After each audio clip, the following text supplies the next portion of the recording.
weerar ku bilowday qaraxyo oo lagu qaaday baar dheere ayaan warbixintan ku eegayaa balse daawade haddii aad soo booqatay boggeena hoggaanka wararka waxaan ka codsanayaa inaad soo follow garay sidoo kaleetana muuqaalkan aad like garayso kaba sii wanaagsan haddii aad u share garay saaxiib adigoo kale waad ku mahadsantahay la socodkaada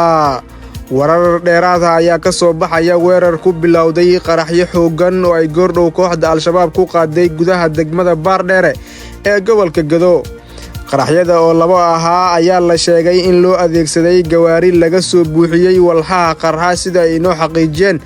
saraakiil ka tirsan laamaha amniga weerarkan ayaa waxaa lagu soo warramayaa in lagu beegsaday xerada ADC ee degmada baar dheere halkaas oo ay sidoo kale gudaha u galeen rag hubeysan dagaal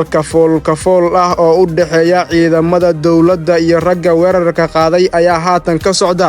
gudaha degmada sida ay inoo sheegeen ilo dadka deegaanka ah xerada la weeraray ayaa waxaa tababar lagu siinayay ciidamo gaar ah oo loo diyaarinayay xoreynta deegaanada dowlad goboleedka Soomaaliyeed ee Jubbaland xaaladda ayaa haatan mid aad u cakiran mana cadda khasaaraha rasmiga ee ka dhashay weerarkan qaraxyada ku bilowday oo ay mas'uuliyadeeda sheegatay al-shabaab wixii soo kordha kala sooco hoggaanka wararka